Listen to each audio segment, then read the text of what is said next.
Boa noite, amigos e amigas. Está começando mais um programa Toque do Coletivo Alvorada. Hoje é terça-feira, 8 de julho de 2025. E no programa de hoje nós vamos tratar de um tema que está pegando fogo no país, né? Eu vou falar da taxação, né, da luta pela taxação dos bilionários, na verdade, dos bilionários, dos bancos e das bets. Essa é uma proposta do governo Lula, é uma proposta de campanha, né? Colocar o pobre no orçamento e o rico no imposto de renda. E na hora que ele vai tentar fazer isso, o que acontece? O Congresso Nacional vai lá e breca. Esse mesmo Congresso que não está nem aí, né? 50 bilhões de emendas nada transparentes, né? Que reajusta salário de todo mundo, menos de quem merece, né? Que arranja conta para o governo pagar a cada semana, né? Que mantém todos os privilégios, que impediu que o governo cortasse aquela isenção de imposto sobre a folha de pagamento de 19 setores da indústria brasileira, indústria e serviços, né? Que não precisavam mais dessa isenção. Né? Não tem mais crise, não tem mais nada, para que eles têm essa isenção? Né? Então, tudo que o governo tenta fazer para democratizar, né, para tirar o peso das costas da maioria da população, o Congresso breca, sem falar que os juros continuam lá nas alturas e, né, e o que o governo podia fazer, ele fez. Né? A economia está crescendo, está avançando, mas poderia estar muito melhor ainda se não fosse essa trava que o Congresso faz. Sem contar que ninguém, mídia, Congresso, nada, ninguém fala nesse rombo anual que são os juros da dívida interna, da dívida pública, que consomem metade do orçamento. Aliás, o pessoal do Sindifisco conhece isso muito bem, vai detalhar isso para nós. Então, diante desse quadro e de tudo que o governo tenta fazer, especialmente, né, aumentar a arrecadação através do IOF, né, o Congresso, a Câmara foi lá e derrubou o decreto do presidente Lula, não restava muito mais ao presidente Lula fazer do que recorrer à justiça. Né? E a justiça, né, o STF, através do ministro Alexandre de Moraes, resolveu dar uma de poder moderador, chamar governo, chamar Congresso para sentar à mesa, conversar, sendo que o governo já tinha conversado o que podia. Né? Num domingo, o ministro Fernando Haddad passou a tarde inteira, início da noite, conversando com o presidente da Câmara, Hugo Mota, estava tudo certo e tal. Chega na segunda-feira, o que acontece? Hugo Mota mudou de ideia, resolveu colocar em votação uma proposta de urgência para votação contra a medida para derrubar a medida do presidente Lula, e a medida foi derrubada. Bom, aparentemente, a extrema-direita e a direita, que no Brasil é quase a mesma coisa, pensaram assim: desculpa, gente, o governo está nas cordas, né? Não há o que fazer, aí o governo agora, nós é que mandamos, etc. Aí é que eles se enganaram. Né? O governo lançou uma campanha, né? Uma campanha importante, contando, falando o que estava em jogo, e a essa campanha teve uma adesão que eu acho que eu não imaginava.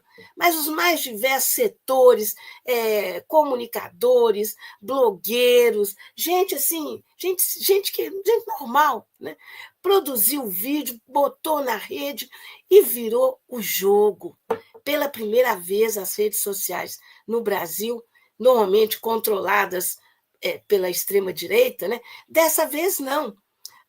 A esquerda venceu nas redes, denunciando a manobra do Hugo Mota, aí virou Hugo Marmota, né? Hugo moleza, Hugo só quer saber dos seus interesses. Né? A mesma coisa em relação ao Davi Alcolumbre, presidente do Senado, e a coisa pegou de tal forma que os mais diversos setores se mobilizaram, criticando o Congresso, mostrando que farra que virou esse Congresso, né? Eles defendem só os interesses deles. E aí, sabe quem veio em defesa do Congresso? Ela mesma, a Rede Globo, e fez uma matéria enorme na sexta-feira passada, falando, né, um absurdo, como assim, né? Como assim? E, mais uma vez, ficou claro o quê? Que a Rede Globo é parte desses bilionários. Bom, disso aí a gente sabia, né?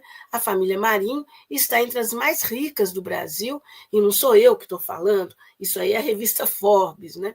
E claro que o lado deles a gente conhece, mas eles sempre despistam, né? Faz uma matéria mais aparentemente progressista ali, para até ter espaço para esse tipo de coisa, mas não cola mais, né? Também a Globo foi motivo de chacota nas redes sociais, virou assim, virou ridículo, né? O ridículo que, aliás, eles são, né? E a coisa segue. E aí, no programa de hoje, nós vamos tratar desse assunto, porque, entre outras medidas que estão acontecendo, né, no país, está o plebiscito popular, exatamente para discutir com as pessoas poderem votar, ao votar, se pronunciar, né, sobre a questão da taxação dos bilionários e outros aspectos também que o plebiscito inclui. Então, para tratar desse assunto, nós temos aqui conosco dois convidados especialíssimos, que é a Isabela Oliveira Mendes. A Isabela, ela integra a coordenação estadual do Plebiscito Popular, e ela também é economista por formação, e ela tem um longo histórico de participação nas lutas populares. Também conosco o Matias Bakir, eu acho que é assim que pronuncia o nome dele, nós vamos conferir com ele mesmo daqui a pouquinho. O Matias, ele é presidente do Sindifisco, quer dizer, né, uma entidade que está absolutamente por dentro dessas questões todas, né? Bom, estava previsto também estar conosco a Ana Carolina Vasconcelos, que é, como a própria Isabela, integrante da coordenação estadual do plebiscito, e a Ana Carolina, ela integra o jornal Brasil de Fato, a edição mineira do Brasil de Fato. Mas, infelizmente, a Ana Carolina me mandou uma mensagem agora há pouco antes do início aqui do programa, dizendo que ela está com problema na internet dela, que está muito instável, então ela não conseguiu entrar. E ela combinou o jogo com a Isabela. Então, a Isabela vai estar aqui fazendo o papel de duas em uma, né? Bom, então já fiz essa abertura, vamos logo chamar a Isabela e o Matias. Boa noite, Isabela Oliveira Mendes. Prazer e honra ter você aqui conosco. Boa noite, Ângela. Boa noite, Matias. O prazer é todo meu. Vamos que vamos para um debate. Vamos que vamos. Beleza. Matias, é Bakir que fala o seu sobrenome? É isso mesmo, Ângela. Matias Bakir. Boa noite, Ângela. Boa noite, Isabela. Noite. Prazer e honra ter você aqui. Eu acho que vamos ter uma conversa maravilhosa com dois especialistas e duas pessoas progressistas e do lado certo da história, né, gente? Bom, já tem gente conosco no chat, dando boa noite a todos que estão no chat, boa noite a todos que já estão conosco, mas que não se manifestaram ainda pelo chat. Olha, o programa é ao vivo, vocês podem comentar, podem mandar perguntas, não é, para os nossos entrevistados desta noite. A gente, na medida do possível, vai tentar fazer todas as perguntas que vocês enviaram, não é? Mas o mais importante é que vocês que já estão conosco curtam, né, o programa. Como é que vocês podem fazer isso? Vão lá no YouTube, clica, né, naquela setinha, né? E, além de curtir, compartilha. Porque para os algoritmos entenderem que nós somos relevantes, que a gente está tratando de um tema importante, é importante a quantidade. O algoritmo não olha a qualidade, ele olha só a quantidade, né? Então, quanto mais curtidas a gente tiver, mais digamos assim, importante aos olhos dos algoritmos, nós somos. Então, a gente conta com todos vocês para divulgar esse programa nos grupos da família, dos amigos. Olha, eu não vou nem falar de quem se interessa por esse tema, porque eu acho que é 99,9% da população. Mesmo aquelas pessoas que falam, mas plebiscito, o que é isso? Se elas tiverem um minutinho de interesse para prestar atenção, elas vão saber que é algo que tem tudo a ver com o interesse delas. Né? Bom, vamos então começar pelo começo. Eu vou pedir para a Isabela fazer um panorama para a gente de como surgiu a ideia desse plebiscito. Né? E depois disso eu vou pedir a Alexandra para exibir um vídeo. Mas vamos primeiro esse panorama, por favor, Isabela. Vamos. Gente, primeiro, agradecer o convite imensamente ao Coletivo Alvorada, na pessoa da Ângela. Para nós é uma honra estar aqui, né? E também tão boa companhia, né? O Matias aí do Sindifisco também, sempre um parceiro nas lutas populares. Eu acho que são dois coletivos, tanto o Coletivo Alvorada quanto o sindicato, que fazem uma coisa que eu acho que a esquerda está carente, né? E nós todos estamos aí pensando como lidar com isso, que é a tal da disputa ideológica, né? A gente disputar nas ruas, nas redes, né? E fazer um debate qualificado e de projeto em torno das pautas que interessam à classe trabalhadora, né? Em tempos de tanta desinformação, em tempos como a Ângela mesma disse, né? Em que a gente sabe que um dos principais terrenos, uma das principais fontes de informação do povo, um monopólio, né, de bilionários, né? A gente sabe que rede social não é terreno neutro, né? Assim como é a televisão, assim como são as rádios, assim como são as mídias tradicionais, também as redes sociais são um terreno controlado, né, pelos bilionários, mesmo os bilionários, né, que a gente está falando aqui de taxar e que a gente está vendo tanta resistência. Então, iniciativas como essa e tantas outras, né, que o Coletivo Alvorada faz são muito importantes para a gente conseguir qualificar, né, nosso discurso, pensar junto com quem não está necessariamente tão perto, né? Pela internet a gente tem essa oportunidade. Então, estou muito feliz de estar aqui. Você perguntou, Angela, como que surgiu a ideia, né, do plebiscito popular? Eu vou falar primeiro da ferramenta do plebiscito, que eu acho que ele tem uma história à parte. As pautas você já introduziu aí um pouquinho, mas acho que é importante a gente tocar nelas. Mas a ferramenta do plebiscito popular, ela não é uma ferramenta nova, né, para a esquerda brasileira. Inclusive, é uma ferramenta que nós já utilizamos em outros momentos históricos como uma forma de debater com a população temas-chave para a conjuntura. Uma das experiências mais exitosas que a gente se referencia muito, por exemplo, foi lá atrás, em 2000, quando a gente fez o plebiscito popular contra a ALCA. Isso aí o pessoal mais jovem não vai nem se lembrar, né? Eu era criança na época, mas existia uma proposta, né, colocada para a América Latina pelo imperialismo estadunidense se criar uma área de livre comércio. O que a gente sabe, né, nós nós de esquerda sabíamos, né, e todo mundo com um pensamento mais crítico, estudiosos, cientistas, enfim, sabiam naquele momento que esse projeto ele significaria nada mais, nada menos que uma total subordinação da economia e da sociedade brasileira aos interesses do imperialismo, de maneira que seria extremamente nociva ao povo brasileiro. Então, lá atrás, né, esse é um dos primeiros plebiscitos mais significativos que a gente fez. Tomamos uma iniciativa em conjunto com uma série de organizações, naquele momento com grande protagonismo de entidades ligadas à igreja. Tivemos a iniciativa de ir dialogar com o povo, né? Dialogar isso nos bairros, nas portas de fábrica, nos locais de trabalho, nas escolas, onde quer que as pessoas estivessem, né? Consultar a população, fazer uma consulta, né, de iniciativa popular na população para saber se era contra ou a favor da ALCA.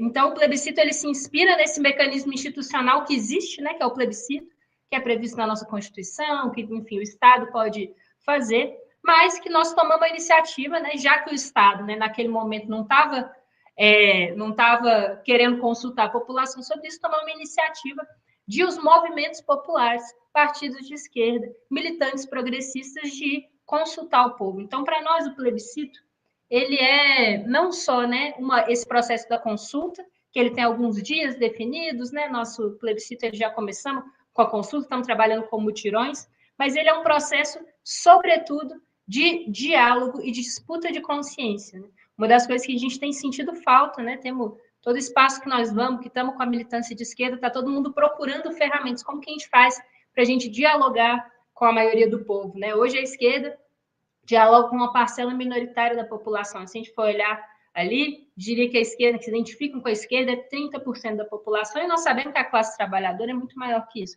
Como que a gente disputa as consciências, né? Então, essas ferramentas que nos permitem dialogar, né, construir debates qualificados sobre... Veja, que naquele momento era o tema da álcool, não um tema simples e imediato na vida das pessoas, mas nós tomamos o desafio de fazer um trabalho pedagógico e de debater, né? Então, naquele momento, conseguimos coletar mais de 10 milhões de votos no Brasil inteiro. Inclusive, foi essa mobilização popular em torno da álcool foi o que derrotou, de fato, a álcool. Pulando, né, enfim, desde então, tivemos vários outros processos de plebiscito popular. Tivemos um outro muito significativo, outra iniciativa nacional, em 2014, sobre outro tema cabeludo, que foi o plebiscito por uma constituinte exclusiva e soberana do sistema político, né? Tendo como caldo, né, quando a nossa presidenta Dilma, à luz das manifestações de 2013, né, levantou essa bola para a gente cortar, né, sobre essa proposta de mudar o sistema político. Nós também, novamente, conseguimos fazer esse debate difícil, mas necessário, com 8 milhões de brasileiros, né? E temos também uma experiência, né, mais recente de um plebiscito popular estadual aqui em Minas Gerais, que nós fizemos também em ampla unidade das forças de esquerda, que foi construída entre 2023 e 2024. Naquele momento, né, quando o governo Zema, e aí já com uma pauta estadual, o governo Zema queria retirar da Constituição Mineira o dispositivo que obriga o Estado a consultar a população, a fazer um referendo popular para privatizar a CEMIG e a Copasa. Ele enviou essa proposta de emenda à Constituição para a Assembleia Legislativa, e com esse mote também, os movimentos populares falaram, não, se o governo Zema não quer consultar o povo, nós vamos consultar. Construímos um processo muito exitoso de um plebiscito popular em defesa das estatais mineiras, em que nós rodamos todo o Estado, conseguimos colher 300 mil votos contra a privatização das estatais.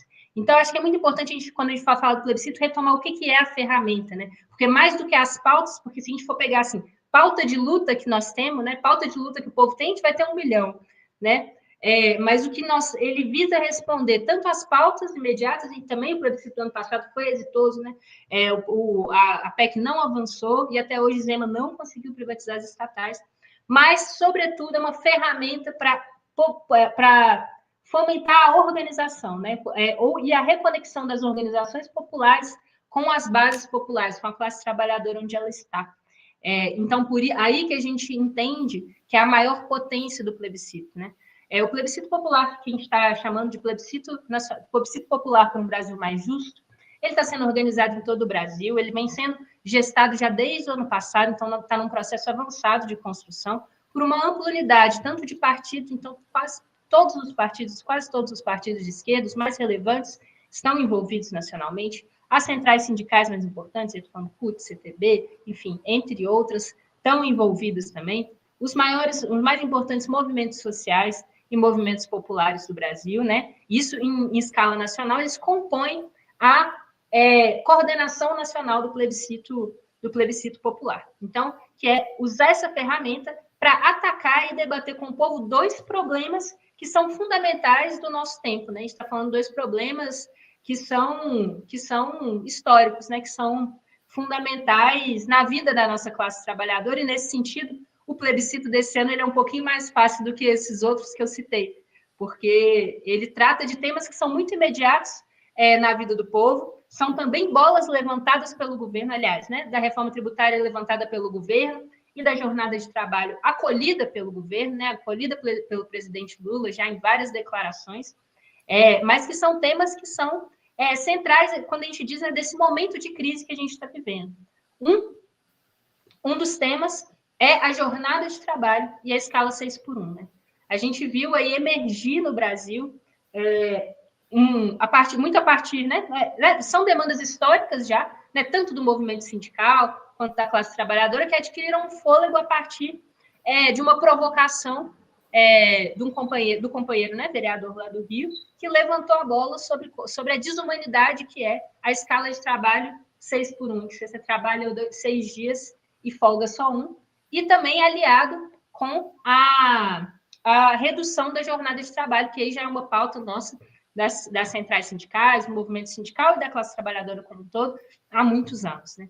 Então, esse é um dos temas que a gente vai dialogar com a população. Será que você concorda ou não que a gente tem que acabar com a escala 6x1 no nosso mercado de trabalho, que essa escala é desumana, que essa escala não permite que se tenha, né, vida além do trabalho, como ficou cunhado o mote do movimento?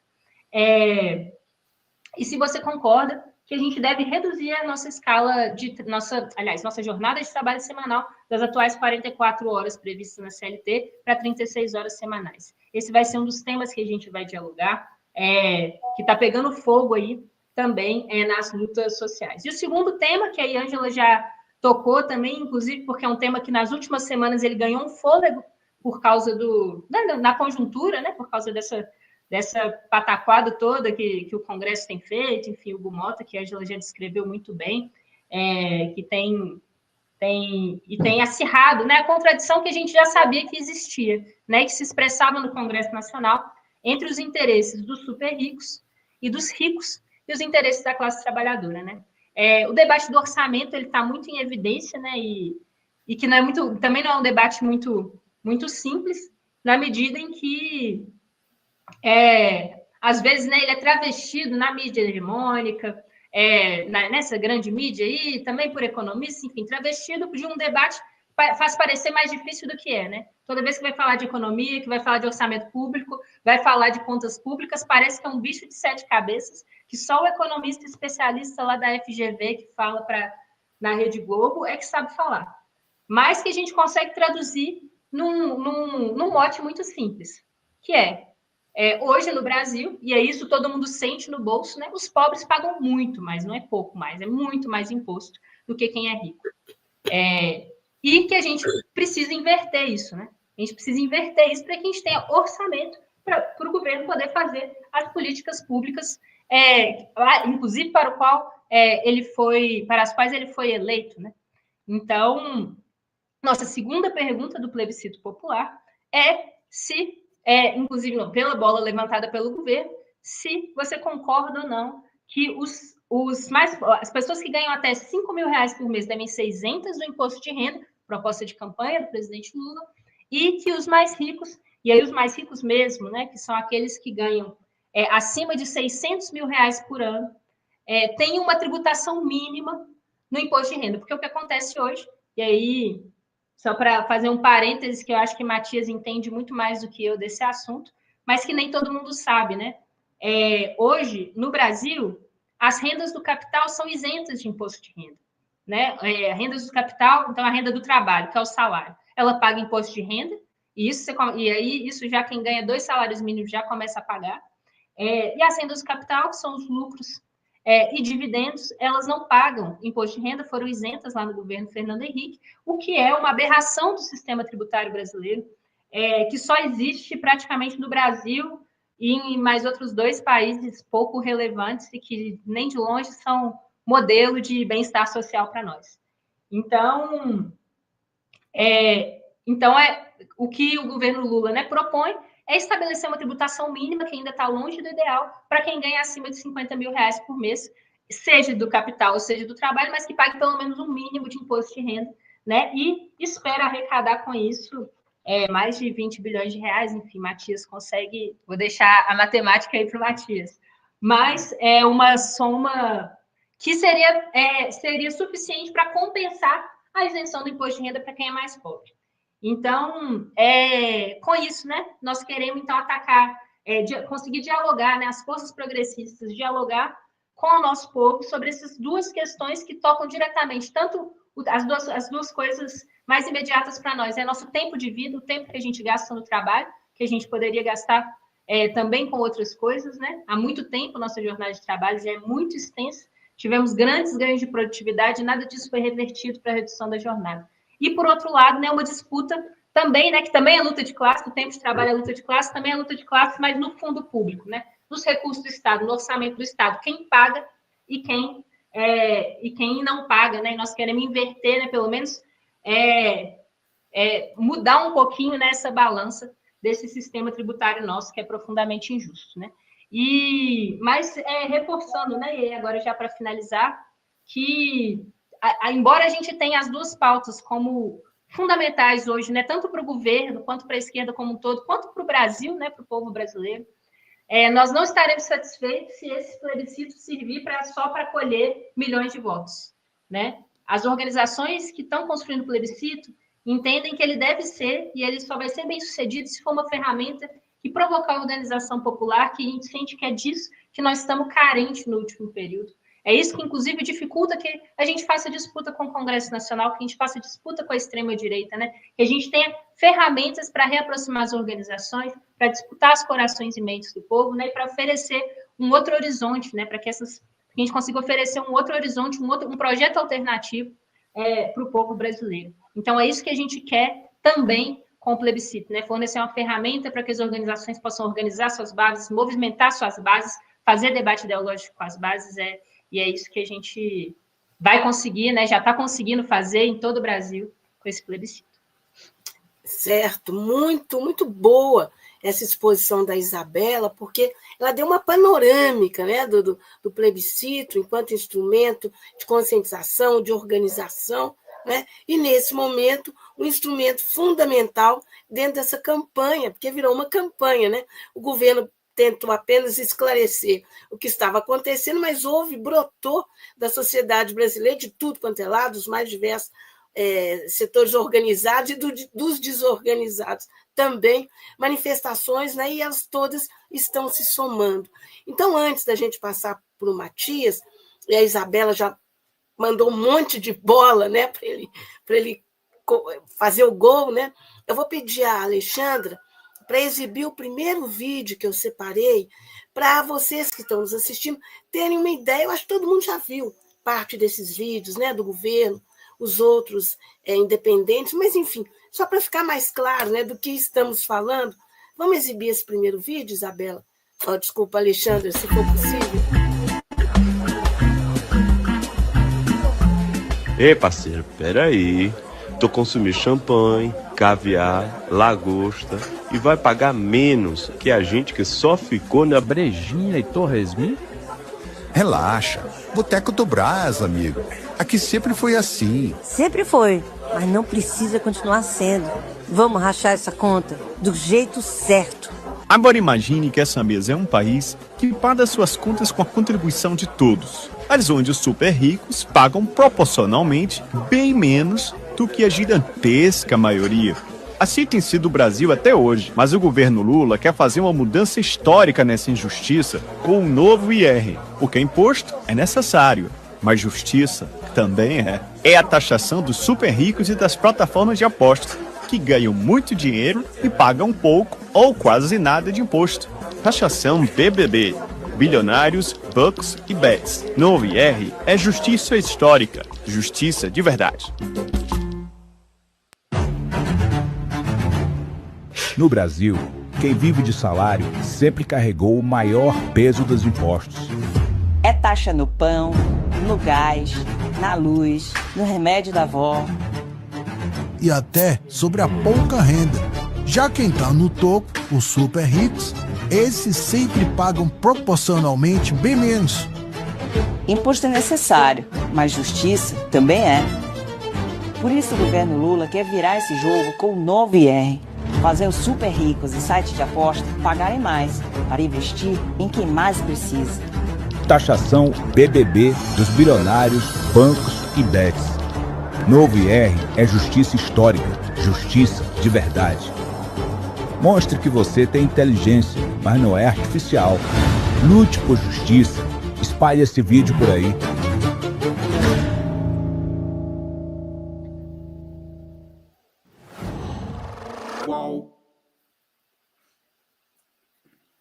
Bom, eu acho que esses dois vídeos, tem N mais um circulando, né? Acho que esses dois dão bem a ideia, né, do que se trata, assim, fica muito materializado, né? Fica fácil da gente visualizar. Mas, Matias, Você, como especialista, né, dirigente do Sindicato dos Auditores Fiscais aqui de Minas Gerais, um dos sindicatos mais importantes, mais relevantes, você conhece essa realidade dos tributos e, eu diria, da injustiça, né, de parte deles, muito de perto. Eu queria que você falasse um pouco para a gente sobre essa realidade e também como você está vendo essa luta do governo federal para tentar reduzir um pouco, né, como disse a Isabela, a desigualdade, porque não, né, não vai resolver tudo, mas a gente tem que começar em algum momento, não é? Boa noite, novamente. Ângela, sim, eu opero, né, com o sistema tributário, porque sou auditor fiscal da Secretaria da Fazenda desde 86, né, tem muitos anos. Uhum. E a gente vive essa questão, né, da injustiça tributária, e isso que a Isabela colocou, eu achei fantástico, porque eu estou vibrando, né, com essa possibilidade de que agora as mídias sociais começaram a colocar isso na pauta, e eu acredito, Isabela, que nós, de fato, estamos pautando esse assunto, e é um assunto de tão grande relevância, e as pessoas, às vezes, fogem dessa discussão dizendo que é um assunto complicado, que é um assunto complexo. Eu quero ressaltar novamente, quando a Isabela chama a atenção para a questão de orçamento público, a questão tributária, a questão da dívida dos estados com a União. São assuntos um pouco complexos? Sim, mas cabe a gente, sobretudo, no meu caso, que sou um auditor fiscal, tentar reduzir o grau de dificuldade e verbalizar essa questão nacional para a sociedade de uma maneira mais simples, mais inteligível, vamos dizer assim. Eu fico muito satisfeito com essa questão também do plebiscito. Eu participei no sábado, lá no Caritas, aqui de Belo Horizonte, com essa discussão, né, essa temática da tabela de 6x1, que é uma tabela escravagista, e também a questão da tributação, né? A gente fala, vamos isentar quem ganha até 5 mil e vamos tributar os bilionários. E é isso mesmo. Essa tabela, essa tributação, ela sempre foi invertida, né? A classe trabalhadora, a classe média, baixa, vamos dizer assim, ela assume uma carga muito pesada e a gente vê que o rendimento, né, dos aplicadores nas empresas, chamada dividendos, isso é isento do imposto de renda. Isso foi isento do imposto de renda e será isento até 31 de dezembro de 2025. Né? A ideia é que se tributa a partir de janeiro do ano que vem, um pouco, né, a pessoa que ganha acima de 50 mil por mês, com esse valor mínimo de... Aí tem uma escala, né, de 10%, até 1.200.000. A partir de 1.200.000, então essa pessoa vai pagar 10%. O que eu queria dizer, então, o seguinte, Ângela, eu estou à disposição, né? Eu acredito que nós teremos perguntas várias, mas, assim, eu queria começar com o que a gente tem tentado fazer no Sindifisco. Né? Além da gente frequentar e participar de vários fóruns de debates com relação a isso, nós estamos fortemente trabalhando hoje a questão, Isabel, da dívida do Estado. Ângela até antecipou e falou que eu ia falar um pouco disso, eu gostaria de falar também sobre isso. Porque a dívida do Estado de Minas Gerais, e que hoje a nossa Assembleia Legislativa tenta discutir, e através do PROPAG, né, que é a Lei Complementar 212, tenta dizer que está uma forma estruturada de resolver a dívida, de parcelar essa dívida em 30 anos, de vender patrimônio público, de entregar imóveis irrecebíveis, para dar uma entrada, né, de 20% do valor da dívida. Mas a gente não escuta, Ângela, ninguém querendo discutir o estoque da dívida. O Sindifisco está há um ano querendo discutir o estoque da dívida. É claro que você comparar o regime de recuperação fiscal do governo Zema com o Propag é muito melhor. Mas, além do Propag, o que o Sindifisco propõe é que a gente faça uma revisão na cláusula contratual que cobrou 19% de correção monetária e 7,5% a título de juros ao ano. Então, você tem uma dívida que ela foi constituída em 1998 por 14,7 bi, nós pagamos 48 bi, e hoje tem economista, tem governo, a União, dizendo que nós devemos 165 bi. Minas não tem essa dívida de 165 bi. Então, nós temos várias simulações, nós temos vários cálculos, nós estamos lutando para que o governo entenda a necessidade de promover uma auditoria, o que nós já estamos fazendo há um ano, para que a gente discuta também o estoque da dívida. Eu acho que Minas tem que pagar, mas Minas tem que pagar o que ela deve, não pagar o que ela não deve.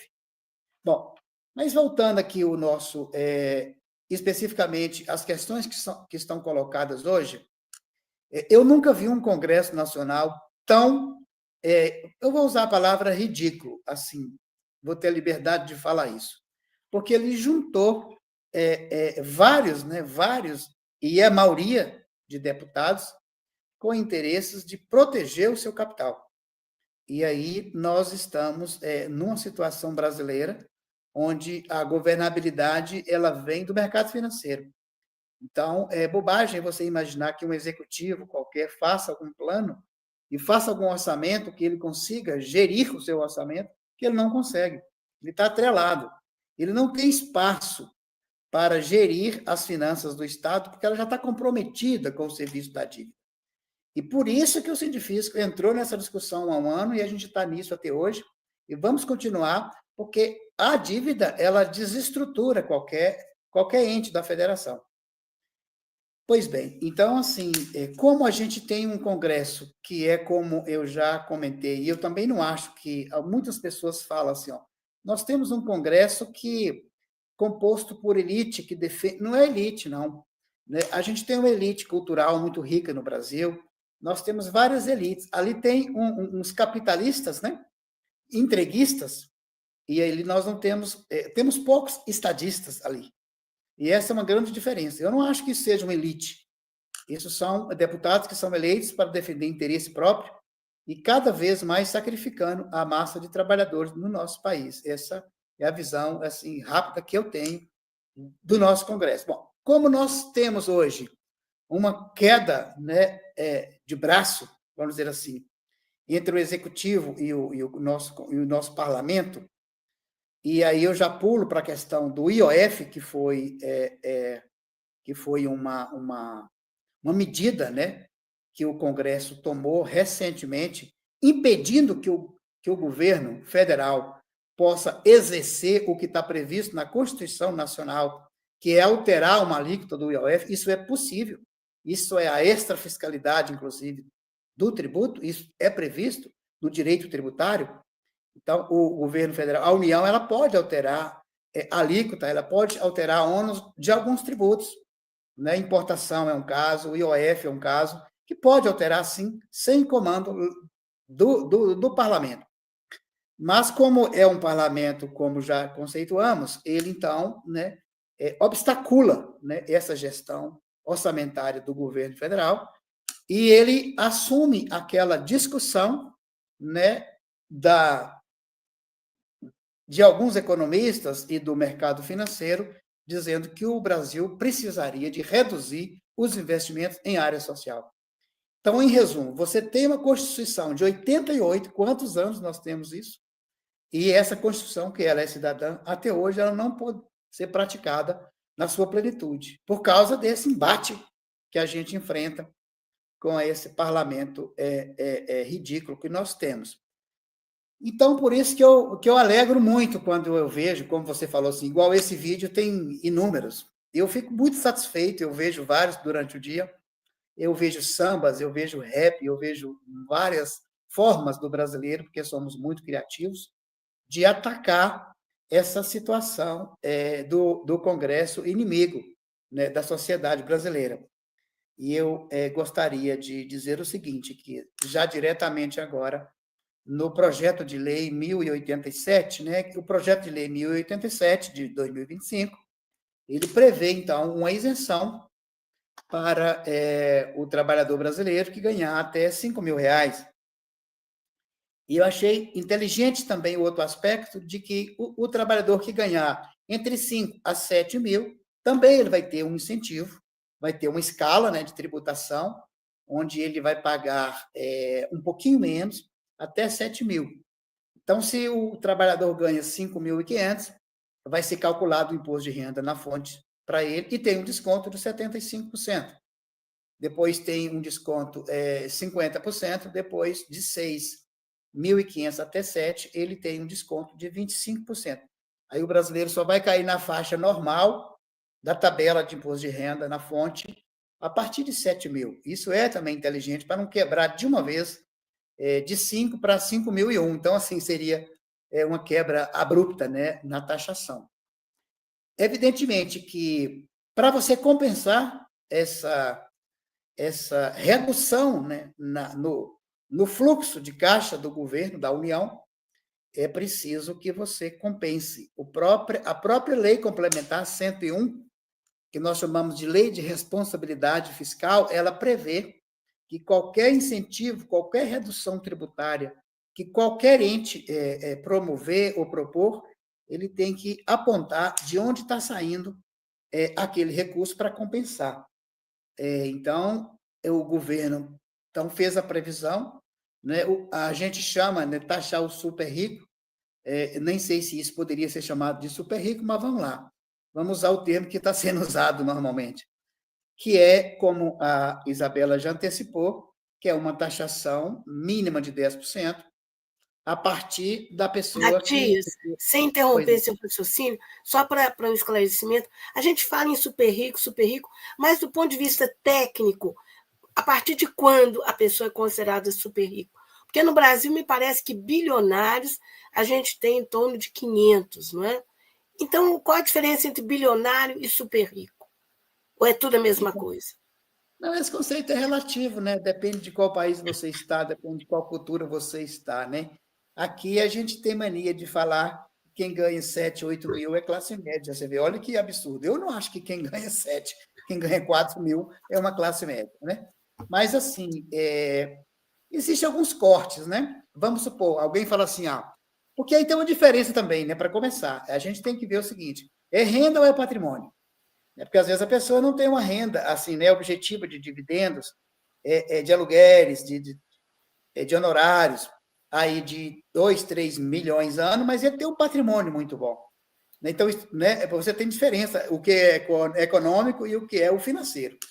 Então, assim, eu diria que uma pessoa que tem aí como renda 6, 7 milhões ano, ele é bem abastado. Quando você vai comparar com 98% da população que vive à míngua, né? Vamos dizer assim.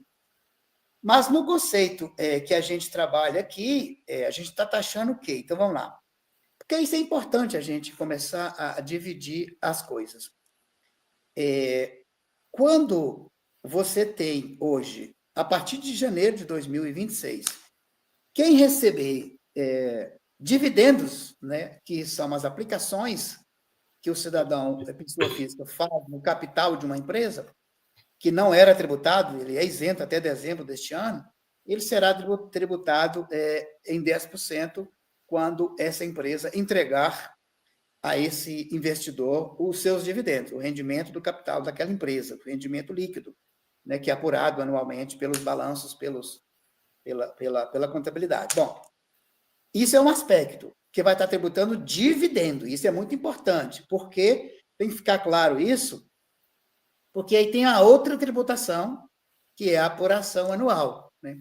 Na apuração anual, então, você vai verificar o seguinte, essa tributação anual vai medir 600 mil para frente, para adiante, até 1.200.000, e aí tem outra tabelinha que também vai incidir, né, sobre esse rendimento anual de 600 até 1.200.000 para tributar de 2,5 a partir de 700, de 600 a 750, melhor desculpa, até 10% quando passar de 1.200.000, né? isso é uma apuração no ajuste que vai fazer ano. Por quê? Você fala assim, mas espera aí, a pessoa vai ser tributada, vamos supor, um diretor, um CEO, ele tem lá um rendimento de 70 mil mês. Ele vai ser tributado, isso aí não é dividendo, aí ele vai ser tributado normal na tabela que hoje existe. Né? E ele vai ter um agregado anual no ajuste dele, que vai de 2,5% até 10%, que aí seria uma adicional. E isso, Isabela, espera-se compensar os 27, 28 bilhões que o governo vai deixar de arrecadar com essa isenção até 5% e esse incentivo até 7%. Uhum, certo. Mas você estava falando outras coisas e sem querer eu te cortei, mas essa explicação foi perfeita, não é? Foi perfeita. Então, por favor, retoma lá o ponto e me desculpa, tá? Mas é porque, depois eu falo, tinha pergunta aqui específica da Vânia Regina, que é uma internauta que está sempre conosco, e ela estava com essa dúvida, se há diferença em bilionário, super rico, se é tudo a mesma coisa, a partir de quando que a gente considera. E foi ótimo você colocar essa explicação sociológica, né, antropológica, que depende muito da cultura, não é? Posso comentar isso? Desculpa interromper. É que não existe definição técnica, né? Super rico é uma coisa até meio subjetiva, né? Mas a gente, como sociedade, pode definir, né, e dizer o que a gente acredita ser um super rico. Independente da definição técnica, acho que é importante dizer também que essa medida de sobretaxação, né, de taxação, esses que serão atingidos pagando mais impostos pela proposta do governo, eles são apenas 141 mil brasileiros, que estão lá no topo, né, no topo da nossa pirâmide de renda. Então, assim, independente, é super rico ou não, quando ganha 50 mil é tanto assim? Subjetivo. Para muita gente, 50 mil é muito dinheiro. Para muita gente, não é tanto assim. Mas, concretamente, a gente está falando de 141 mil pessoas, que são 141 mil mais ricos do Brasil. Isso já diz muita coisa, né? É muito pouca gente que consegue compensar uma isenção que vai valer para 10 milhões de pessoas. Então, a gente precisa sempre ter em conta que o Brasil é um país com muita concentração de renda. Então, qualquer coisinha que você mexe nesse 0,00, sei lá quantos por cento mais ricos, são esses 141 mil brasileiros, você consegue fazer uma compensação das rendas de milhões e milhões de mais pobres. Assim. Isso para os mais pobres vai significar uma coisa muito concreta, né? A gente tá brincando, né? Um 14º salário. Para quem ganha 5 mil reais por mês, a pessoa vai ter disponível, por ano, R$ 4.600 a mais, quando ela é isenta do imposto de renda. É quase um 14º salário. Então, para a pessoa ter um 14º salário, você consegue só taxando 141 mil reais, 141 mil brasileiros, né, os 141 mil mais ricos, você consegue quase que garantir um 14º salário para 10 milhões de brasileiros. Então, a gente sempre precisa, no Brasil, ter em conta o nível de desigualdade que existe, né? O nível de concentração que existe. Senão a gente vai começar a opor, né? Quem ganha 5, quem ganha 10, né? Que quem ganha 10 não vai ser, mas não é sobre isso, né? A gente está falando só da pontinha da pirâmide, que eu tenho certeza que nem eu, nem Matias, nem ninguém que está nos assistindo conhece alguém que está lá nessa pontinha da pirâmide. Assim. Às vezes eu brinco, todo mundo tem um tio que passou num concurso bom e ganha 40 mil, ou que tem o SEO de alguma coisa, mas ninguém tem um tio que vai ser atingido por essa taxação, né? Porque esse é outro universo, é quase que outro Brasil, né? Muito difícil você encontrar alguém que conhece, são pessoas que não estão nem no nosso convívio, né? Uma pessoa que ganha 50 mil, às vezes até pode estar, mas quem está lá no 1 milhão e quem está lá é muito difícil. Pois é, muito, muito interessante o que a Isabela acaba de falar, e nesse sentido eu vou provocar o Matias, porque o Matias, pelo menos do ponto de vista estatístico, ele conhece essas pessoas que ganham 1 bilhão, 2, 3, quer dizer, esses super ricos, né? E a gente vê o poder deles, né? E delas, né? Tem mulheres também nesse grupo. A gente vê o poder no barulho que esse pessoal faz. né? No barulho que eles fazem. A mídia do lado deles, o mercado financeiro são eles, né? Quer dizer, os bancos, etc. É pouca gente, mas muito forte, né? No sentido de impor a sua voz, né? Os seus interesses.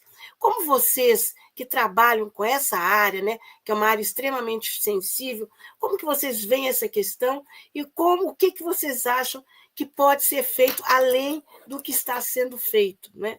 Do que a Isabela falou, inclusive, do plebiscito, o que você acha do plebiscito, enfim, aí várias questões para você responder. Então, o que acontece? Assim, se você, por exemplo, a revista Forbes, ela conceitua, né, como super rico é quem tem um patrimônio superior a 1 bi. Ela tem esse conceito, quem tem de patrimônio superior a 1 bi é um super rico. É claro que quem tem hoje um patrimônio de 500 mil, 1 milhão, 2 milhões, e essa pessoa não é tida como um super rico, né?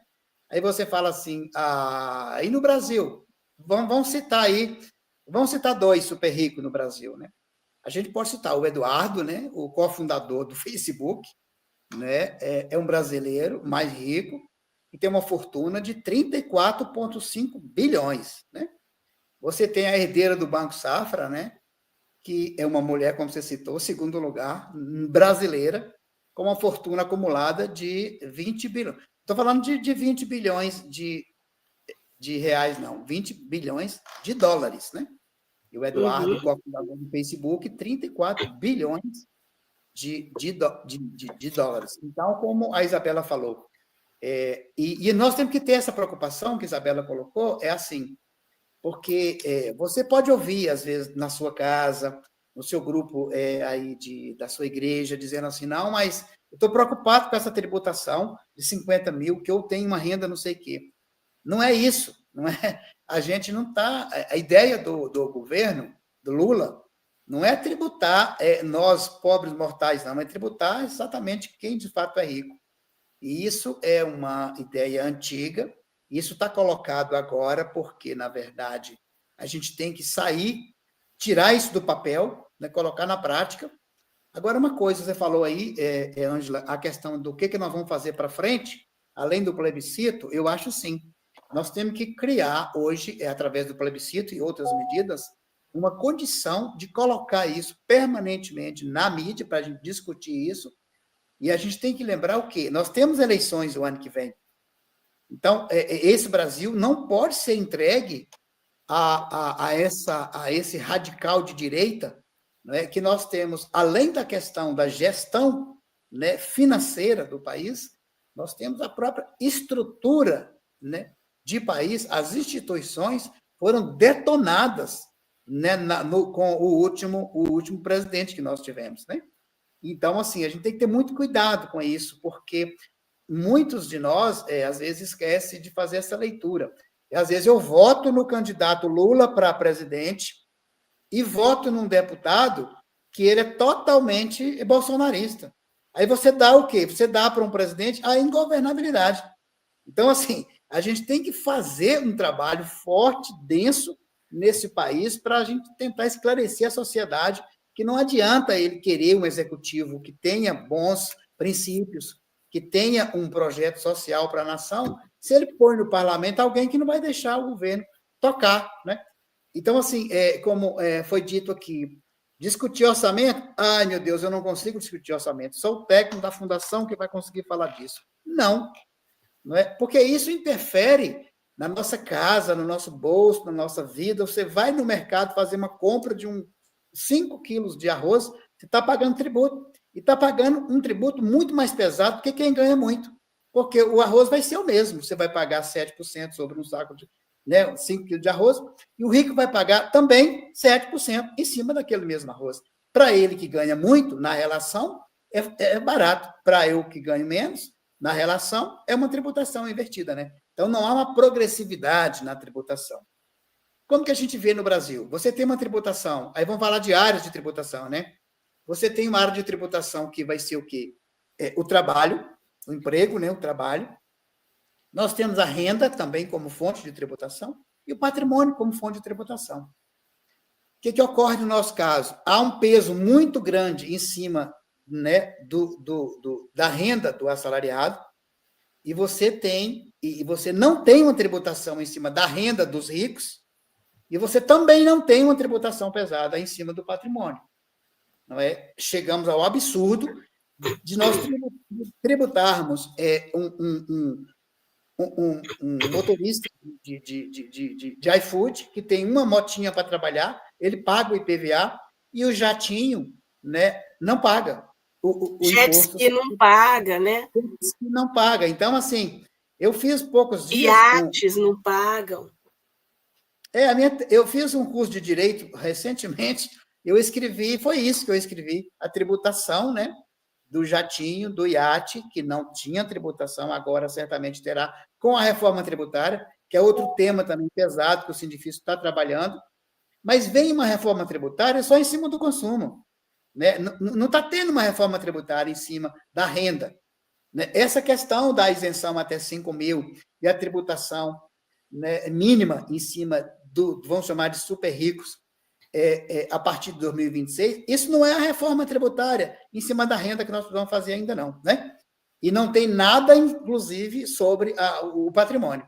Você tem a herança, que não tem uma tributação como tem a Alemanha, como tem outros países, e você continua tributando ali aquela massa, né, de pagadores, vamos dizer, de impostos, que tem pouca organização, que tem pouca condição, né? E aí o governo tem essa dificuldade, e nós temos que ajudar o governo federal a encarar essa discussão com esse Congresso podre, né, que nós temos hoje. Exato. Eu vou pedir a Alexandra Badaró para exibir agora 2 cards que ilustram muito bem tanto que a Isabela falou, quanto que o Matias acaba de falar. O que é esse Congresso?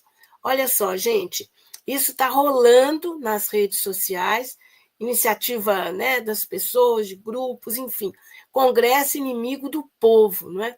Então, esse lema, né, esse slogan, Congresso inimigo do povo, pegou de tal forma que está tirando o sono tanto do Hugo Mamata, né, Hugo Mota Mamata, quanto do Davi Alcolumbre, né, os presidentes, respectivamente, da Câmara e do Senado, porque eles não imaginavam que as pessoas entendessem com uma rapidez de foguete espantosa o que eles estão fazendo é algo contra o interesse da maioria da população. Na verdade, não é nem da maioria, né? É de 99,9% da população, quando eles tentam travar de tudo quanto é jeito o que o governo Lula tenta fazer para corrigir minimamente, né, essa tremenda injustiça.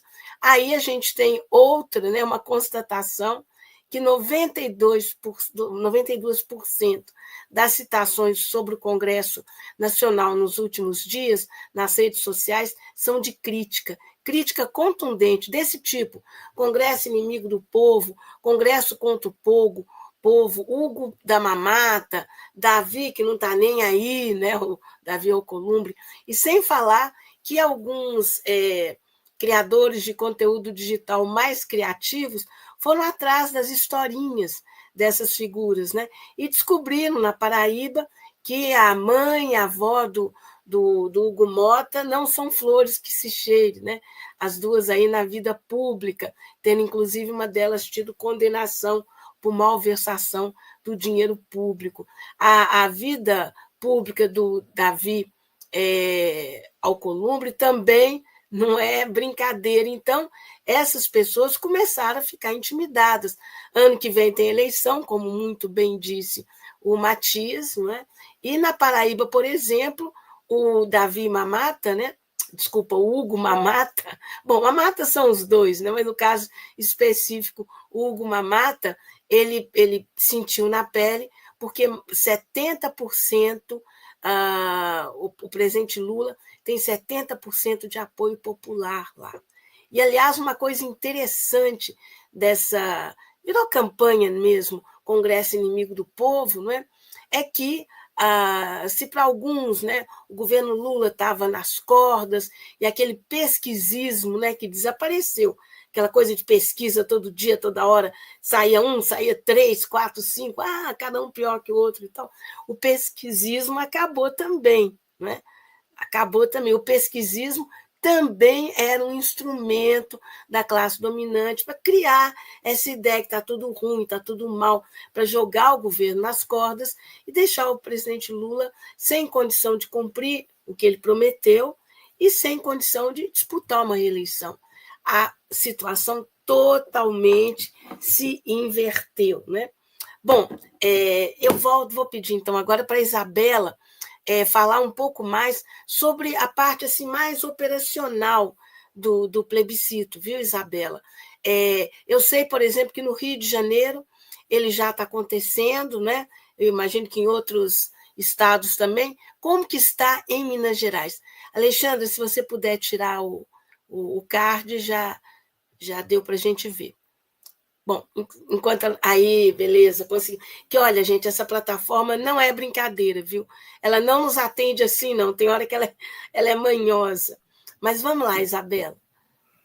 Tecnologia, né? Ô, Ângela, já falo, queria só comentar um pouco o que você falou aí sobre o Congresso, né? Eu acho que uma coisa que fica também, que dá um insight para nós, né? Que somos de esquerda, que estamos preocupados até, né?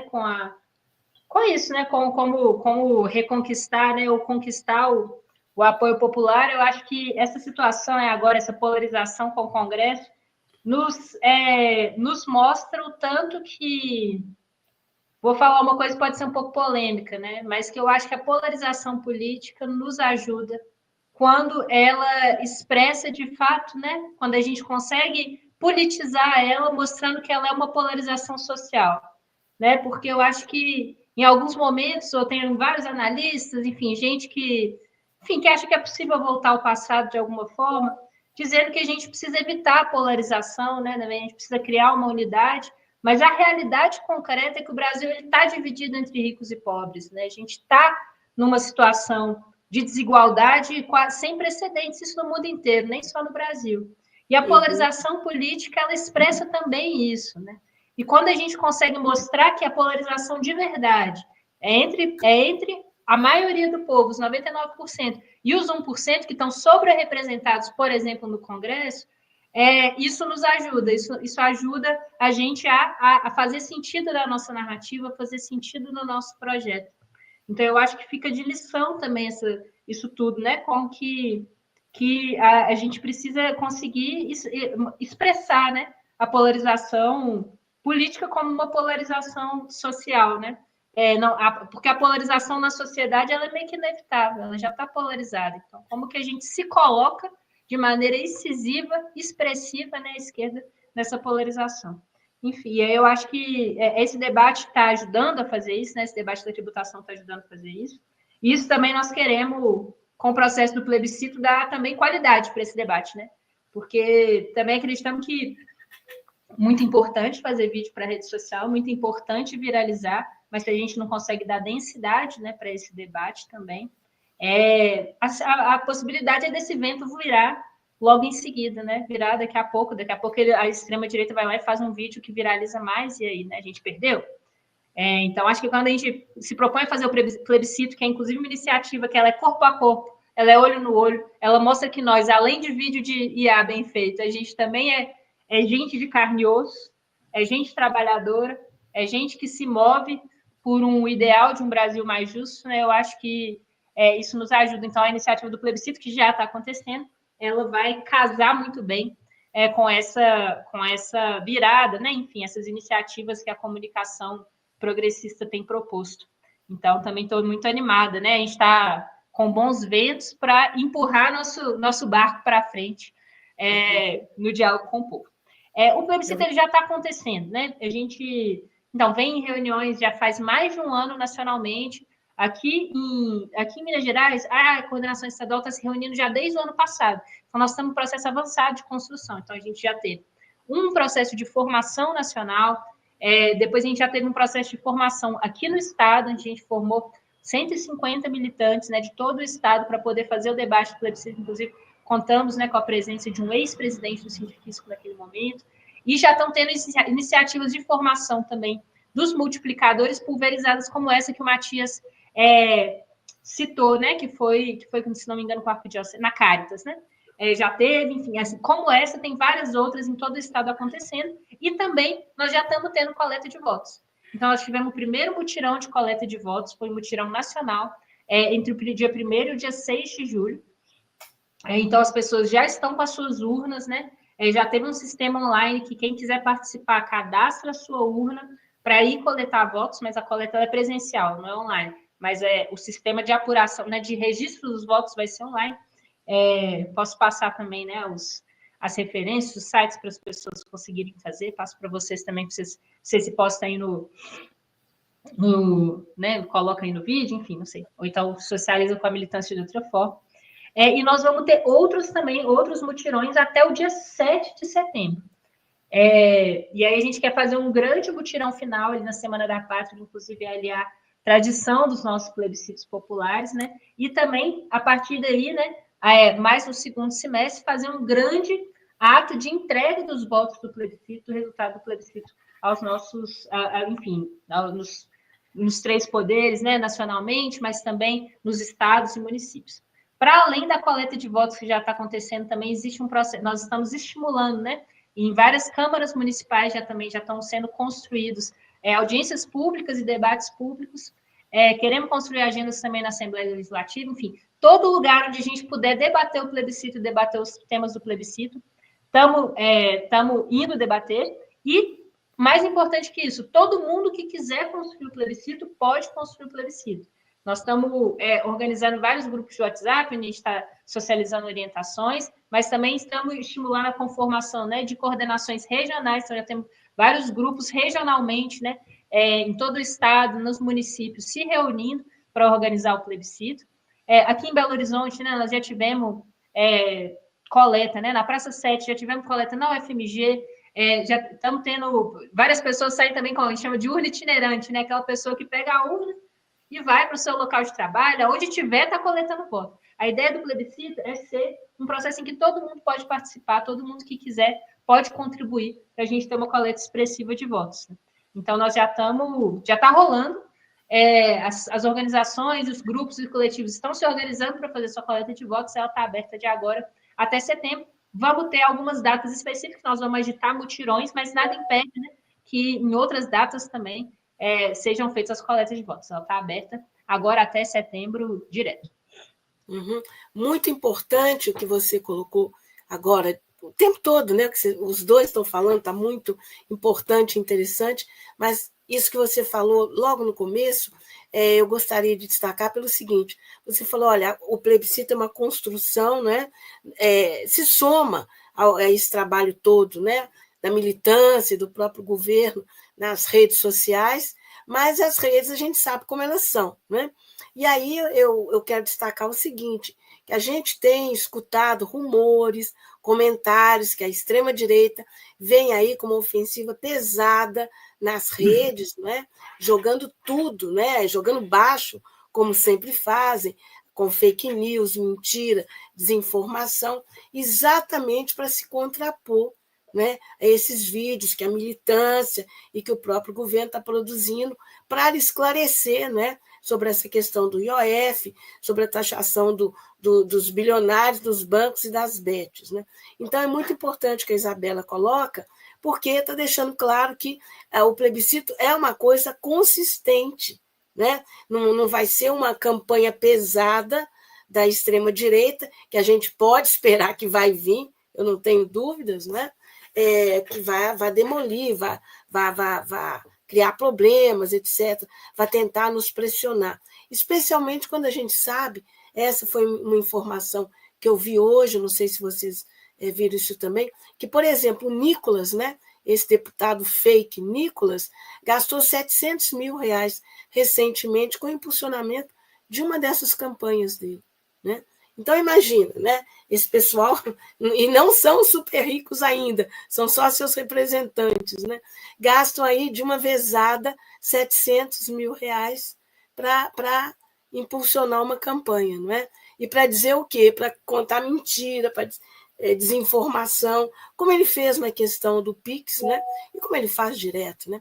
Mas, enfim. Bom, eu quero perguntar para o Matias, né, que o Sindifisco é uma das instituições que está participando, né, dessa luta pela conscientização da desigualdade, né, tributária no Brasil, e é também uma das entidades, se não me engano, que está apoiando o plebiscito. É isso mesmo? É perfeito. A gente está apoiando o plebiscito desde o primeiro momento. O Sindifisco ele tem construído uma condição de tentar interferir, né, nessas questões, dada a percepção de que nós somos responsáveis, né, como auditores fiscais, do esclarecimento para a sociedade, do cuidado, da denúncia mesmo, né, objetiva, né, nessas questões. Então, assim, eu queria resumir assim, nós estamos há 1 ano e meio nessa gestão nossa, há 1 ano e meio, nós constituímos lá no sindicato, nós chamamos de Observatório de Estudo Econômico e Tributário. Nós temos 2 técnicos, né, um economista muito bom e mais os estagiários. Nós construímos também o NEPAD, que é o Núcleo de Estudo para Auditoria da Dívida do Estado. Esse núcleo ele compõe de 10 pessoas, são 7 auditores e mais 3 economistas, e a gente tem criado algumas fincas para poder discutir o tema do estoque da dívida, e essas fincas foram criadas através da OAB, do próprio Tribunal de Contas do Estado, e a gente tem também alguns contatos e algumas parcerias com alguns deputados mais de vanguarda. Nós fomos convidados recentemente para ajudar a construir o seminário sobre a questão do controle fiscal na atividade de mineração, através do gabinete da Bela Gonçalves. Então, assim, o Sindifisco tem tentado fazer essa contribuição com a sociedade nessa questão da justiça fiscal, né? Então, o que a gente tem feito? Além dessa questão da tributação totalmente regressiva no nosso país, nós temos a questão do juro, que você tocou bem no início, né? O nosso juro ele é escochante porque ele é de uma maneira de usura mesmo, né? Embora nós tenhamos legislações que fixam patamares, mas os bancos não respeitam isso, e a nossa produção toda é desviada para o enriquecimento ilícito, vamos dizer assim, né, do banqueiro. Então, o Sindifisco tem feito, Ângela, esse trabalho. Nós estamos ajudando nessa questão do plebiscito, e nós achamos que nós temos que mesclar aí todas as entidades, todas as frentes sociais, sindicatos, ambiente estudantil, né, conosco, né, que operamos o sistema, né, tributário no Brasil, para a gente conseguir, né, fazer essa discussão, e ela não pode cair 1 minuto, né, da temperatura dela, tem que ser cada vez mais forte, dado nós temos, já falei, mas eu repito, as eleições gerais o ano que vem, para a gente evitar eleger um governo, por exemplo, igual o Zema, que ele vem da iniciativa, né, que é um privatista, que é um entreguista, e ele vem com um objetivo, que é transferir o bem público para a iniciativa privada. Esse é o único objetivo, né? Nós estamos sofrendo isso, e a pessoa é eleita em primeiro turno, no segundo mandato. A gente fica assim, gente, onde que está a cabeça das pessoas que conseguem dar um segundo mandato para um homem desse, que não tem conteúdo, que não tem, assim, e utiliza só de uma propaganda, de um marketing, né, ridículo, e as pessoas, às vezes, por falta de um conhecimento, de uma orientação, embarca nisso, né? E você, como a Isabela falou muito bem, divididos já estamos, não é? Nós temos divisões na família, nós temos divisões dentro das nossas igrejas, temos divisões no nosso local de trabalho. Então, dividido o país já está. Mas quem ocupava, quem que realmente fazia o discurso aí na mídia? É o Nicola, que é um desavisado, um desmiolado, e não tem conteúdo de nada, ele só quer fazer, né, selar, quer dizer... Quer lacrar, né? Só quer lacrar, exato.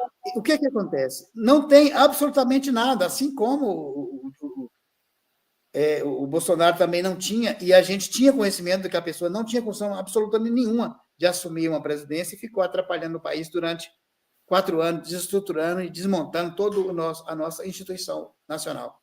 Então, assim, nós temos basicamente menos de um ano e meio, né, no máximo, para poder fazer esse trabalho de conscientizar as pessoas de que o voto dela tem um valor igual ao voto do presidente Lula. É um voto para cada um, e esse voto dela tem um valor fundamental para o rumo do filho dela, do neto dela. Então, assim, eu queria colocar isso, que o país já está dividido, mas só que é dividido na prevalência da fake news. Nós temos que ocupar esse espaço e falar o que realmente ocorre, né? Que é exatamente isso. O país é rico, composto de miseráveis, 99% pobre, num país riquíssimo como esse.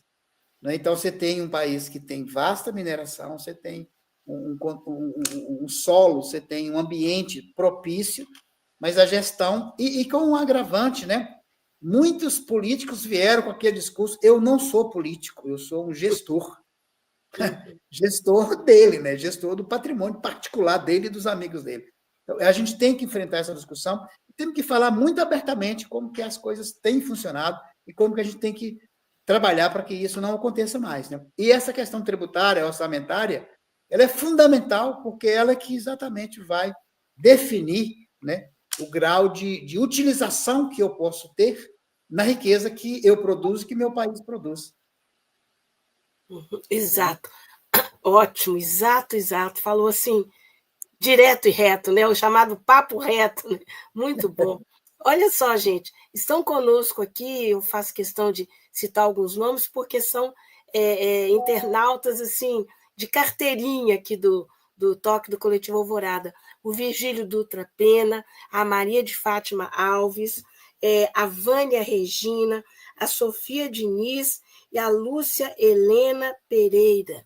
Essas pessoas estão sempre com a gente, tendo jogo, finalíssima, não, sabe, fazendo sol, fazendo chuva, estão sempre conosco. E estão dando boa noite. E a Vânia Regina disse o seguinte, olha, tanto a Isabela quanto o Matias estão dando uma aula que todo mundo precisa assistir para entender, porque aparentemente essa questão de tributação é uma coisa complexa. Na verdade é mesmo, né, gente? Mas vocês estão conseguindo transformar uma coisa complexa numa coisa relativamente simples, mas, sobretudo, chamando as pessoas para a importância de se conscientizar, participar, e é um momento também de organização da sociedade, porque, como enfatizou agorinha o Matias, nós estamos já a caminho, já estamos, né, gente, em campanha eleitoral, ano que vem tem eleições gerais, e a gente não pode reeleger um traste feito esse Zema. Agora, por outro lado, a gente tem que fazer tudo para que o Lula seja candidato à reeleição e possa, com um Congresso, né, arejado, livre dessas coisas horrorosas, né, que hoje marcam esse como o pior Congresso da história do Brasil, ele possa governar, porque ele está fazendo literalmente milagre, né? Porque governar com um Congresso desses é só por milagre, né? Bom, eu vou pedir a Alexandra para passar o primeiro, a gente ainda tem um material para passar, mas tem agora, são 2 vídeos, se não me engano, de movimentos sociais falando especificamente sobre o plebiscito. Vamos rodar o primeiro então, Alexandra, por favor? Popular por um Brasil mais justo. E tem votação aqui em Caruaru nesse domingo. Vai ser lá na sede do Partido dos Trabalhadores, a partir de 8 da manhã até 5 da tarde. E o que é que esse plebiscito está debatendo? São 4 pontos. Pelo fim da escala 6x1, pela redução da jornada de trabalho de 44 horas semanais para 36 horas semanais. E também a isenção do imposto de renda para quem recebe até R$5 mil. E também pelo aumento do imposto de renda para quem recebe mais do que R$50 mil mensais. E olha só, essa é a cédula de votação, são 2 votos. Na primeira, a gente vota pelo fim da escala 6x1 e pela redução da jornada de trabalho. E a segunda, a gente vota a questão do imposto de renda. Classe trabalhadora é muito importante. Vamos todo mundo participar dessa votação do plebiscito popular de 2025 por um Brasil mais justo. Bom, tem um segundo. Todo dia a mesma rotina. Antes do sol nascer, já estamos de pé. 44 horas, 6 dias, uma folga. E quando a vida acontece? A gente corre tanto que não vê os filhos crescerem, que não consegue estudar, que tem pouco tempo para praticar a nossa fé.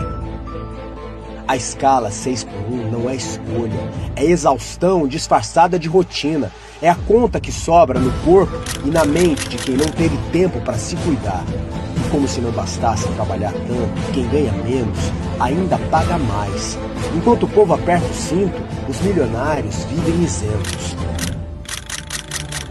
É aperto de quem luta para viver, sustentando quem lucra sem limite. E assim, o Brasil segue o país da desigualdade. Sim, o Brasil precisa mudar. Mudar a escala, reduzir a jornada, nada disso é utopia. É avançar para cuidar de quem move o país. E reduzir imposto de quem ganha menos não é favor, é justiça. Por isso, vamos levantar nossa voz e defender que o povo decida, com o plebiscito popular por um Brasil mais justo. Vote, participe, a sua voz importa.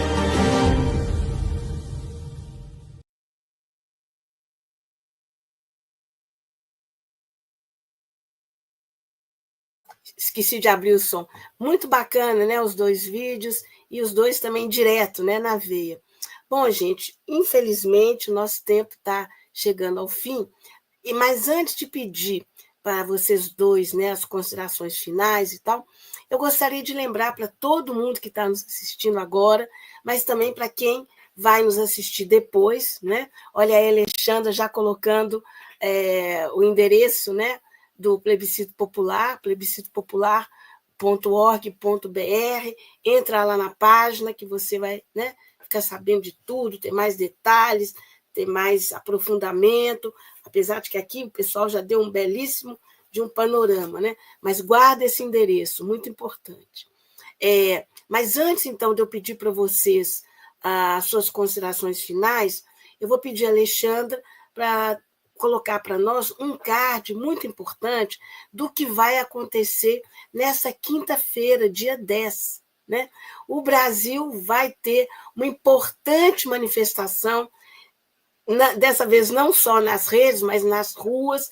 Nós vamos para a rua, né, mostrar que há uma mobilização popular e encostar esse centrão na parede. Que centrão é esse, gente? É a extrema-direita e a direita no Congresso, que impedem o presidente Lula de avançar, que impedem o presidente Lula de colocar as suas propostas pelas quais ele foi eleito, né, o plano de governo para o qual ele foi eleito, eles estão impedindo que ele faça isso.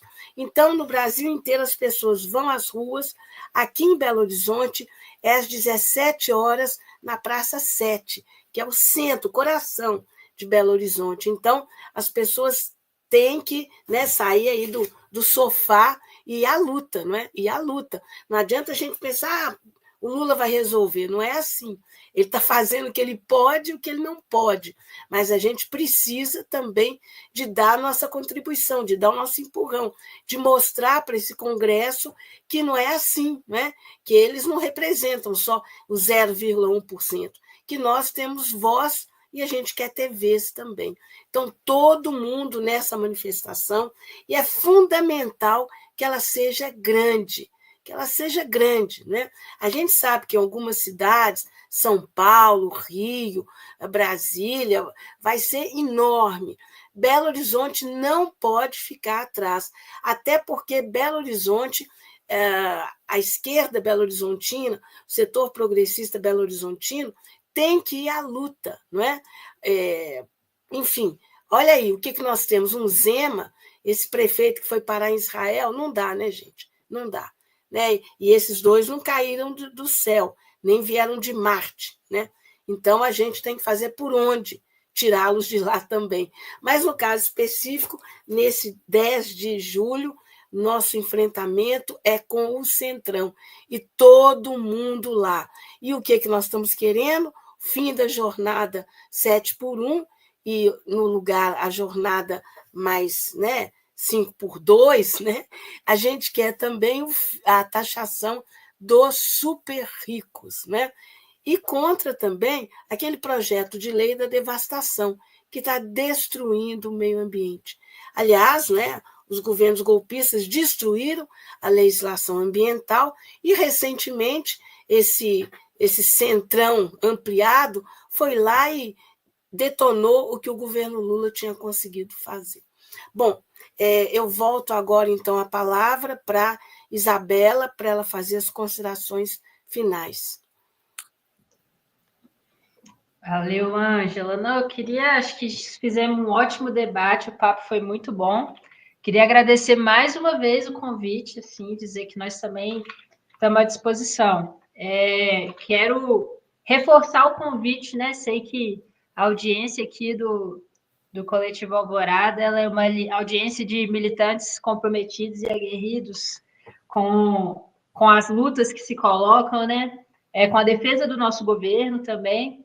Então, eu queria convidar cada um e cada uma a construir o plebiscito popular. É uma ferramenta que dá para fazer, assim, se você tiver meia hora no seu dia, você pode colher votos para o plebiscito, né? A ideia é que seja uma ferramenta que caiba na vida de todo mundo e que cada um fazendo um pouquinho, né, a gente consegue fazer uma grande demonstração de força em torno dessas pautas que são centrais nessa conjuntura e que são centrais também para a defesa do governo e para acumular força para o ano que vem, como já debatemos muito aqui, né? Já apareceu aqui na tela, né, o site do plebiscito. Eu sei que o vídeo fica gravado, dá para voltar um pouquinho, quem não pegou. E também o telefone, né? Tem o WhatsApp da nossa companheira que está com a tarefa da Secretaria do Plebiscito. Então, quem precisar de material, quem tiver alguma dúvida, quiser saber como fazer, pode também entrar em contato com esse WhatsApp. Ou então com o próprio Coletivo Alvorada, que tem também acompanhado, né, nossa coordenação, ou pelo site, enfim, são vários canais possíveis, e é muito fácil participar. E aí, quanto mais gente a gente tiver envolvida, maior vai ser nosso plebiscito. A gente quer ter milhões de votos para que ele possa, de fato, ser mais uma demonstração de força também, e que a gente converse muito com o povo. No mais, agradecer, Ângela, agradecer, Matias, adorei o papo, e estamos sempre à disposição. Boa noite. Isabela, boa noite aos nossos espectadores também, claro, né? Agradecer a todo mundo que nos assistiu. Claro. Bom, a gente do Coletivo Alvorada agradece muito a sua presença, as suas explicações foram fantásticas, excelentes. E olha, estamos juntos, né? Porque o Coletivo Alvorada também está nesta luta, não é? Na quinta-feira, nossa turma vai estar lá com nossas bandeiras, nosso bandeirão, que já virou, né, referência. E é isso aí, essa luta é uma luta fundamental para os mineiros e mineiras, para os brasileiros e brasileiras, né? Não adianta a gente reclamar, a gente tem que ir à luta para conseguir mudar. Não adianta só reeleger Lula com um parlamento desse tipo. Não dá, né? Não dá. Então, é isso. Então, muito obrigada. E, olha, a gente vai chamar vocês de volta para fazer o balanço do plebiscito, tá bom? Bom, Matias, palavra sua para as suas considerações finais, por favor. Bom, Ângela, primeiramente eu quero agradecer o convite, né? O Científico sente-se honrado com esse convite, a gente está sempre à disposição para discutir, para debater, para tentar esclarecer naquilo que a gente puder e der conta. Agradecer muito as palavras também da Isabel, eu gostei muito, aprendi, né? Ela falou muitas coisas que eu não tinha ainda noção de como será, né? Eu participo aqui da Igreja de Santa Efigênia, quero trazer para a minha paróquia, né? E também, pelo Científico, quero também montar algumas áreas de recepções, urnas, né? Eu trabalhei no plebiscito que nós fizemos já no passado. E interessante que eu lembrei de uma coisa, eu participei da criação do início do Coletivo Alvorada, né? Eu estava no Científico como presidente. Interessante, foi agora que eu me lembrei. Eu fui presidente do sindicato. Volte. Aliás, você nunca saiu, então, mas volta, chega mais. Eu acho que é igual ao sindicato, né? Você entra uma vez só, né? Você não sai nunca mais. Não sai mais. Mas foi assim, nós fomos chamados para uma reunião lá na casa do jornalista, ali do sindicato, ali no início. Álvares Cabral. Cabral, pronto, exato. Aí foram várias pessoas, eu estava presidente do sindicato, e a gente começou a discutir várias escolas de samba, aqueles grupos, né? Volta Belchior, alguns grupos aí, E começou um trabalho naquela época, e aí eu me lembro que o coletivo nasceu ali, né? Acho que era o Munir, que era uma pessoa que coordenava, me parece, na época. E o coordenador, o Muniz Prêmio, exatamente. Pronto, então, a gente fez um trabalho, depois fomos para Ouro Preto, panfletar em Ouro Preto, né? Naquelas atos lá que o Aécio Neves, naquela época o Aécio, né, ia lá fazer aquelas palhaçadas também, e a gente fazia a luta nessa época. Agora eu me lembrei disso, dessa participação. Bom, eu quero agradecer imensamente a vocês, dizer que a gente está sempre à disposição. E eu estava fazendo um cálculo aqui, olha que eu fico assim pasmado, né? Hoje, pela tabela do imposto de renda, a retenção, né? Tabela de imposto de renda, quem ganha mais do que 2.790, ele já está pagando imposto. Porque, como você falou bem, a tabela hoje é R$ 3.036, que são 2 salários mínimos. Aí você abate a previdência de cara, ele está recebendo o quê? 2.600, 2.700. Ele já está pagando imposto com um valor desse. Uma pessoa que recebe 2.600, 700 tem condição de pagar imposto de renda. Né? Depois, Isabel, vamos discutir a questão de renda. O que é renda, né? Você é economista. Isso o próprio conceito já é equivocado. Isso aí não é uma renda. Bom, vamos lá.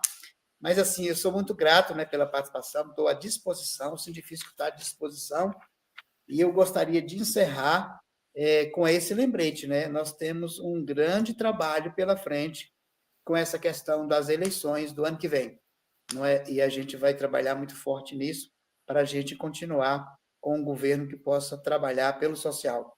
Grande abraço, boa noite a todos, né? Boa noite a Isabel, boa noite a Ângela, e boa noite também a Alexandra e a todas as pessoas que estão agora nos vendo, né? Muito obrigado. Matias, a gente do coletivo, bom, você também é coletivo, né? A gente agradece muito pela presença, sabe? Suas falas foram perfeitas, eu acho assim, cristalinas, né? E a gente também tem certeza que pode contar com você para a avaliação do plebiscito, né? Lá, loguinho depois de 7 de setembro, e para essa luta toda que vem aí pela frente, que a gente vai precisar de falar muito, sabe? De esclarecer muito as pessoas, porque o nível de desinformação é muito alto e as fake news que já infestam, né, o nosso ciberespaço, elas só vão se intensificar. Então, a gente vai ter que conversar muito com as pessoas. Eu acho que esse momento, né, esse encontro que a gente tem toda semana, às terças-feiras, já é um espaço assim, consagrado. Então, a gente tem que usá-lo muito bem. E essa conversa com vocês foi excelente hoje e a gente vai precisar de muitas outras também.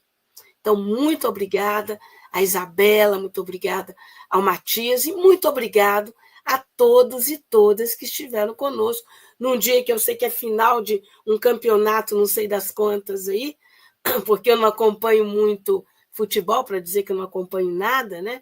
Mas, enfim, eu sei que muita gente esteve conosco e, olha, a gente vencer o futebol não é brincadeira neste país do futebol, né? Então, muito boa noite a todos e todas, muito obrigada. Aquele pedido que eu sempre faço, né? Compartilha esse programa no grupo dos amigos, da família, enfim, todo mundo, né, que paga indevidamente imposto hoje, todo mundo que não tem renda, mas tem trabalho, mas paga imposto, todo mundo que, mesmo achando que é rico, né, acho que é importante esse programa para a pessoa cair na real, né, que ganhando 5 mil, 6 mil, 7 mil reais não é rico, né? Acho muito importante isso, a pessoa começar a entender, opa, pera lá, né? Então é isso, né, gente? E lembrando, né, dia 10, quinta-feira, né? Tá pertinho aí, depois de amanhã, todo mundo, 5 horas, né?